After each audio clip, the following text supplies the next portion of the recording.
പറഞ്ഞിട്ട് ഇന്ന് ബാലലീലയിൽ ഒരു കഥയാട്ടോ പറയാനായിട്ട് പോകുന്നത്.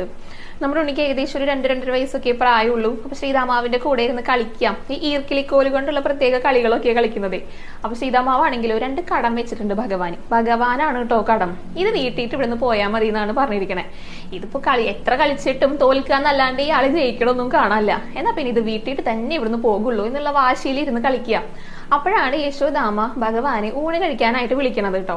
എത്ര വിളിച്ചിട്ടും ആരും വരുന്ന കാണാനില്ല. കാരണം കളിയിൽ മുഴുകിയിരിക്കുക, കടം വീട്ടണ്ടേ.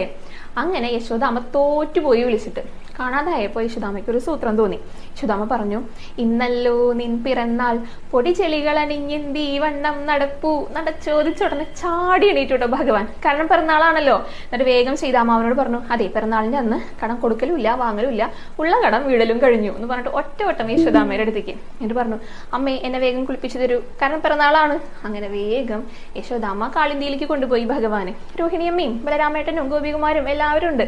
എന്നിട്ട് അവിടെ കുളിപ്പിക്കാൻ നിൽക്കുമ്പോൾ ഭഗവാൻ പറയാം, അതെ അമ്മേ നന്നായിട്ട് തേച്ചൊരച്ചു കുളിപ്പിച്ചോളൂ, എല്ലാം സഹിക്കാൻ ഞാൻ തയ്യാറാണ് എന്ന് പറഞ്ഞു. അപ്പൊ എന്തിനാ ഉണ്ട് ഇങ്ങനെ സഹിക്കണേ, അത്യാവശ്യം ചെളിയൊക്കെ പോകുന്ന രീതിയിൽ ഞങ്ങൾ തേച്ച് കുളിപ്പിക്കുന്നുണ്ടല്ലോ എന്ന് പറഞ്ഞു.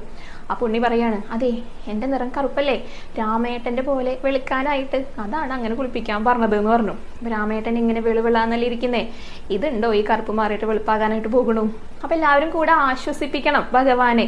എന്റെ ഉണ്ണിയുടെ നിറമല്ലേ നല്ല ഭംഗി കാണാനായിട്ട്, രാമേട്ടന്റെ നിറം ഒരു ഭംഗിയുമില്ല എന്നൊക്കെ പറഞ്ഞു കൊടുക്കണം. അങ്ങനെ പറഞ്ഞാലും സമാധാനം കിട്ടില്ല. ഉദാഹരണ സഹിതം പറഞ്ഞു കൊടുത്താലേ ഇതൊക്കെ മനസ്സിലാവൂ ഭഗവാനെ. അങ്ങനെ രോഹിണിയമ്മയും ഗോപികമാരും ഒക്കെ ചേർന്ന് പറയാം, അല്ല ഉണ്ണി ഇപ്പൊ എങ്ങോട്ടേലൊക്കെ പോകാനായിട്ട് പുറപ്പെടുന്ന സമയത്ത് ഈ സ്വർണ്ണമാലകളും രത്നമാലകളും ഒക്കെ കഴുത്തിലിട്ട് കഴിഞ്ഞാൽ ആരുടെ മാലയെ കാണുക എന്ന് ചോദിച്ചു. കാരണം രാമേട്ടൻ നല്ല വെളുത്തിട്ടാണ്, കഴുത്തിൽ പെട്ടെന്ന് കാണില്ലല്ലോ. ഉണ്ണിയുടെ ദേഹം നോക്കൂ എന്തൊരു കറുപ്പാ. അപ്പൊ ഈ മാലകളൊക്കെ കഴുത്തിൽ ഇങ്ങനെ നന്നായിട്ട് കാണുക ആരുടെ ദേഹത്ത് ഇടുമ്പോഴാന്ന് ചോദിച്ചു. അപ്പൊ കുറച്ച് സമാധാനം കിട്ടി. തന്റെ ദേഹത്താണല്ലോ നന്നായി കാണുക, തിളക്കത്തിൽ കാണുക.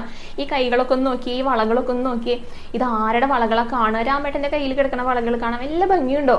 എന്റെ ഉണ്ണിയുടെ കയ്യിലുള്ള വളകളിലേ കാണാൻ ഭംഗി, ഇത് നന്നായി കാണുന്നത് ഈ കുഞ്ഞിക്കൈകളിൽ ഇടുമ്പോഴല്ലേ എന്നൊക്കെ ചോദിച്ചു കഴിഞ്ഞാൽ ഭഗവാന് നല്ല സന്തോഷാവും.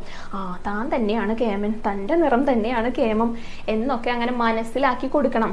അല്ലാതെ അവിടുന്ന് നീങ്ങുന്ന പ്രശ്നമില്ല ഭഗവാൻ. അങ്ങനെ ഒരു വിധത്തിൽ ഓരോരോ കാര്യങ്ങൾ പറഞ്ഞ് സമാധാനിപ്പിച്ചിട്ടാണ് കുളിപ്പിച്ചിട്ട് കാളിന്തിയുടെ കരയിലേക്ക് കയറ്റുന്നത് യശോദമ്മ.